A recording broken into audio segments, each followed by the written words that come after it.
আসসালামু আলাইকুম সবাইকে স্বাগতম জানাচ্ছি সবাইকে আজকের ক্লাসে। আজকে আমরা আলোচনা করব ময়মনসিংহ বোর্ড 2023 আমাদের ফাইন্যান্স প্রথম পত্র নবম অধ্যায় ঝুঁকি ও মুনাফার হার।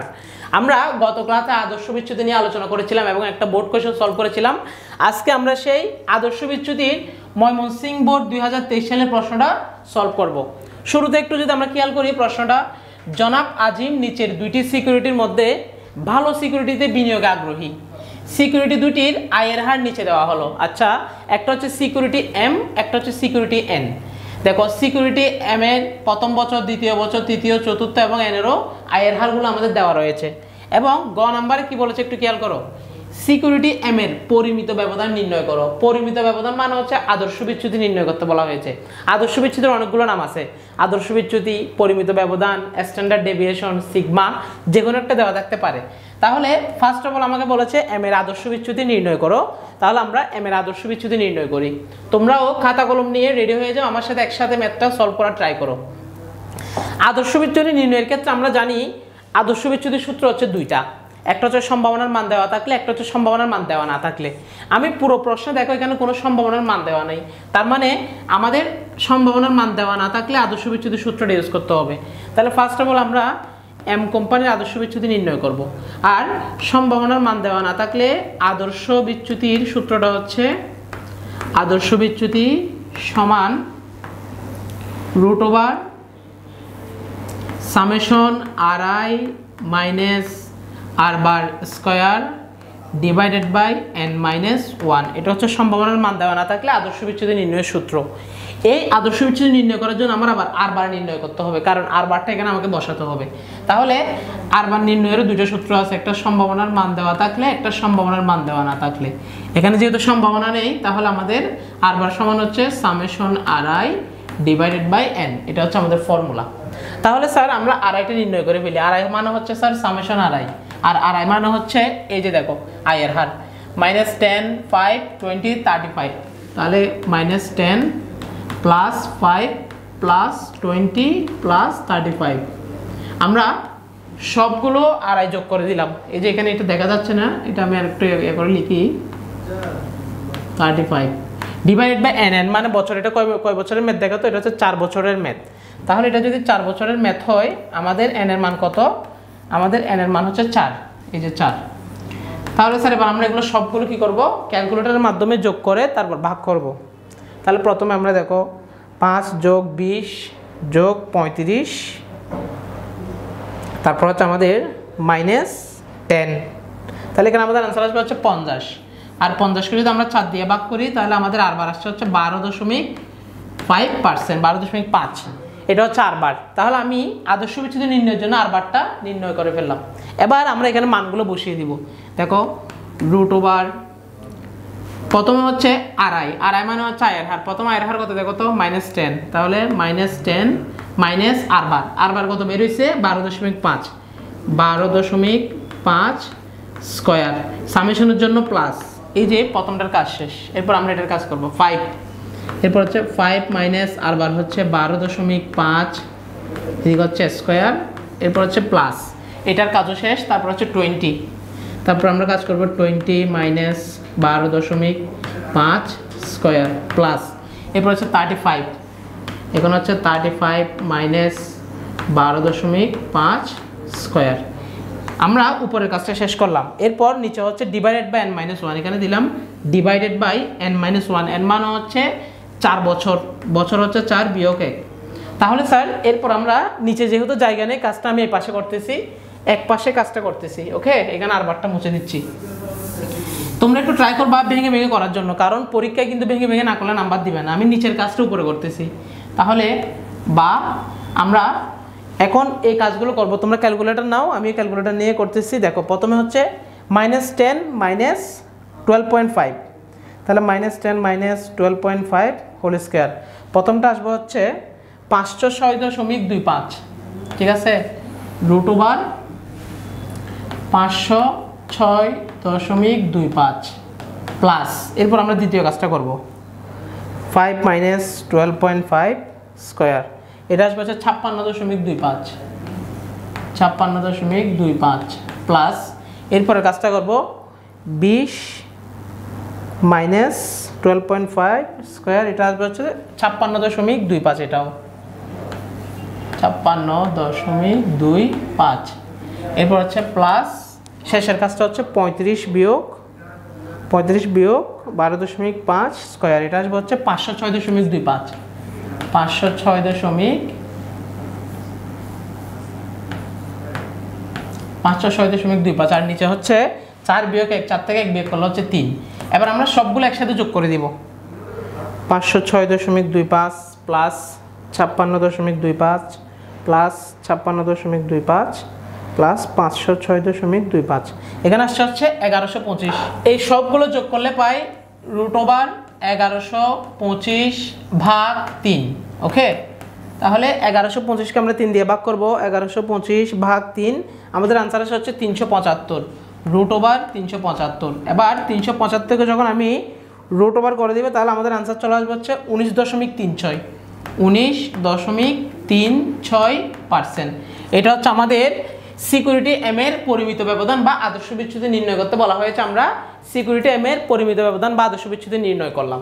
ওকে, গ নাম্বার আমাদের এখানে কমপ্লিট। এবার একটু তোমরা খেয়াল করলে দেখবা ঘ নাম্বারে কি চেয়েছে আমার কাছে, কোন সিকিউরিটিতে বিনিয়োগ করা লাভজনক আজিমের জন্য। আচ্ছা, দুইটা সিকিউরিটি আছে, কোনটাতে বিনিয়োগ করা লাভজনক হবে, এটা আমি কম্পেয়ার কি দিয়ে করব? এটা কম্পেয়ার করব হচ্ছে সিবি দিয়ে। সিবি হচ্ছে বিভেদাঙ্ক, কোএফিসিয়েন্ট অফ ভেরিয়েশন। তাহলে সিবি নির্ণয় করে আমি কম্পেয়ার করব আমি কি সিকিউরিটি এম এ বিনিয়োগ করব নাকি এন এ বিনিয়োগ করব। দুইটা আমাদের সিকিউরিটিরই বিভেদাঙ্ক নির্ণয় করতে হবে। এখন যেটার বিভেদাঙ্ক কম হবে সেখানে আমি বিনিয়োগ করব, কারণ বিভেদাঙ্ক কম মানে ঝুঁকি কম। মনে করো এম এর বিভেদাঙ্ক আসছে বেশি, এন এর বিভেদাঙ্ক আসছে কম, তাহলে আমি বিনিয়োগ করব এন এ, কারণ বিভেদাঙ্ক বেশি ঝুঁকি বেশি, বিভেদাঙ্ক কম ঝুঁকি কম, আর যেখানে ঝুঁকি কম আমরা সেখানেই বিনিয়োগ করব। ওকে, এবার আসে স্যার কোন সিকিউরিটিতে বিনিয়োগ করবে সেটার জন্য আমাকে উভয় প্রকল্পের বিভেদাঙ্ক নির্ণয় করতে হবে। তাহলে বিভেদাঙ্ক আমরা নির্ণয় করব দুইটা প্রকল্পেরই। তার আগে আমি এটা লিখে নিই, সিকিউরিটি এম এর আদর্শ বিচ্যুতি আসছে হচ্ছে 19.36। ওকে, এটাও মুছে দিচ্ছি, আমাদের গ নাম্বারের পড়া এখানে শেষ। প্রথমে আমরা এম কোম্পানির বিভেদাঙ্ক নির্ণয় করব, এই যে এম সিকিউরিটির বিভেদাঙ্ক নির্ণয় করব। তাহলে সিবি অফ এম, এম সিকিউরিটির বিভেদাঙ্কের সূত্র হচ্ছে সিগমা ডিভাইডেড বাই আর বার গুণ 100। সিগমা মান হচ্ছে আদর্শ বিচ্যুতি। তাহলে এম কোম্পানির আদর্শ বিচ্যুতি অলরেডি আমরা গ নাম্বারে নির্ণয় করেছি 19.36, আর আমরা আর বার নির্ণয় করেছিলাম, আর বার হচ্ছে 12.5, এটাও আমরা গ নাম্বারে নির্ণয় করেছিলাম গুণ 100। এখন আমরা বিভেদাঙ্কের মানটা ক্যালকুলেটরের মাধ্যমে নির্ণয় করব। 19.36 ভাগ 12.5 গুণ 100, তাহলে আমাদের বিভেদাঙ্ক আসছে 154.88। এটা হচ্ছে আমাদের সিকিউরিটি এম এর বিভেদাঙ্ক। এখন আমার সিকিউরিটি এন এর বিভেদাঙ্ক নির্ণয় করতে হবে, আর বিভেদাঙ্ক নির্ণয়ের জন্য আমার আগে আদর্শ বিচ্যুতি নির্ণয় করতে হবে, তারপরে আমি বিভেদাঙ্ক নির্ণয় করতে পারবো। ওকে, তাহলে এবার সিকিউরিটি এন এর আদর্শ বিচ্যুতি নির্ণয় করব। আমরা আদর্শ বিচ্যুতি সূত্রটা আবার লিখতে হবে। আদর্শ বিচ্যুতি সমান √summation R I minus R bar square divided by N minus 1। ঠিক আছে, তাহলে এখানে সিকিউরিটি এন এর দেখো আমাদের প্রথমে আর বার নির্ণয় করতে হবে, কারণ এখানে প্রথমে আমাকে আর বারকে লাগবে। তাহলে আর বারটা আমি এক পাশে নির্ণয় করে ফেলি। আর বার সমান এখানে 19, 21, 15, 9, 19, 21, 15, 9, অর্থাৎ আমরা এর আগে যেভাবে আর বার নির্ণয় করেছি এটাও সেভাবে নির্ণয় করতেছি। সবগুলো যোগ করে দিয়ে আর যত বছর আছে সেটা দিয়ে ভাগ করে দিলে আমাদের আনসার বের হয়ে যায়। ওকে, আগে যেভাবে নির্ণয় করেছি একইভাবে নির্ণয় করব। 19 যোগ 21 যোগ 15 যোগ 9 ভাগ 4, এটা আসছে হচ্ছে আমাদের 16%, আর বার আসছে হচ্ছে 16%। তাহলে এখন আমি আর বার এখানে বসাবো। এই যে দেখো 19 আর আই হচ্ছে 19 বিয়োগ আর বার হচ্ছে কত 16 সূত্রের স্কোয়ার প্লাস এই যে সামেশনের জন্য প্লাস, তারপর হচ্ছে 21 বিয়োগ 16 স্কোয়ার প্লাস এরপর হচ্ছে 15 বিয়োগ 16 স্কোয়ার, এরপর হচ্ছে আরেকটা আছে এটা আমি নিচে লিখতেছি যেহেতু জায়গা নেই, প্লাস 9 বিয়োগ 16 স্কোয়ার ডিভাইডেড বাই, এটা মুছে দিয়ে এবার এই রুট ওভারটা পুরোটার উপর হবে ডিভাইডেড বাই n-1। n হচ্ছে দেখো তো এখানে 4 বছর, তাহলে 4 বিয়োগ 1। এবার আমি কি করব, যেহেতু আমাদের এখানে জায়গা কম, আমি একসাথে ক্যালকুলেটর দিয়ে তুলে ফেলবো, অর্থাৎ মানটা একসাথে বের করব। তোমরা পরীক্ষা এগুলো একটু ভেঙে ভেঙে করবা, কারণ ভেঙে ভেঙে করলে স্যাররা নাম্বার দেয়, একসাথে দিলে স্যার একটু নাম্বার কম দিতে পারে। ওকে, যেহেতু এখানে আমাদের জায়গা কম, আমি একসাথে ক্যালকুলেটরের মাধ্যমে করে দিচ্ছি, তোমরা একটু বাসায় ভেঙে ভেঙে করবা এবং পরীক্ষায়ও ক্যালকুলেটরের মাধ্যমে একটু ভেঙে ভেঙে করার ট্রাই করবা। 19 বিয়োগ 16 স্কোয়ার প্লাস 21 বিয়োগ 16 স্কোয়ার প্লাস 15 বিয়োগ 16 স্কোয়ার প্লাস 9 বিয়োগ 16 স্কোয়ার। ঠিক আছে, এখানে আমাদের উপর আনসার আসছে হচ্ছে 84। ঠিক আছে, রুট ওভার 84 প্লাস 4 থেকে গেলে 3। এবার 84 বা 3 আসছে হচ্ছে 28, আর 28কে রুট ওভার করে দিলে আমাদের আনসার আসছে হচ্ছে 5.29%। দেখো আমাদের এম সিকিউরিটিসের আদর্শ বিচ্যুত আসছে 5.29। এখন আমরা এম সিকিউরিটির সিবি নির্ণয় করব, সিবি অফ এন সিকিউরিটি। তাহলে এন সিকিউরিটির সিবি এর সূত্র হচ্ছে যে এটা আগেরটা, আমাদের আদর্শ বিচ্যুতি বাক আর বার গুণ 100। তাহলে এটার আদর্শ বিচ্যুত হচ্ছে 5.29 আর আর বার হচ্ছে কত 16 গুণ 100। তাহলে 5.29 ভাগ 16 গুণ 100, 33.06%। এটা হচ্ছে বিভেদাঙ্ক আসছে। এখন আমরা কম্পেয়ার করতে পারবো কোন সিকিউরিটিতে বিনিয়োগ লাভজনক হবে। দেখো সিকিউরিটি এম এর আদর্শ আমাদের বিভেদাঙ্ক হচ্ছে 154.88, আর সিকিউরিটি এন এর বিভেদাঙ্ক হচ্ছে 33.06। অর্থাৎ এটার বিভেদাঙ্ক বেশি, এটার বিভেদাঙ্ক কম। যেটার বিভেদাঙ্ক কম সেখানে ঝুঁকিও কম, আর যেখানে ঝুঁকি কম সেটাই বিনিয়োগ লাভজনক। দেখো তাহলে এটাতে ঝুঁকি বেশি, এটাতে ঝুঁকি কম, আর আমরা জানি ঝুঁকি কম মানে আমাদের এখানে বিনিয়োগ লাভজনক। তাই আমাদের সঠিক উত্তর হবে, আমাদের এখানে যে মানুষটা ছিল একজন মানুষের নাম আছে, আমরা ওনার নাম দিয়ে লিখবো। সুতরাং মিস্টার ড্যাশ ড্যাশ ড্যাশের এন সিকিউরিটিতে বিনিয়োগ করা লাভজনক হবে, কারণ এন সিকিউরিটির বিভেদাঙ্ক হচ্ছে 33.06 এবং এম সিকিউরিটির বিভেদাঙ্ক হচ্ছে 154.88।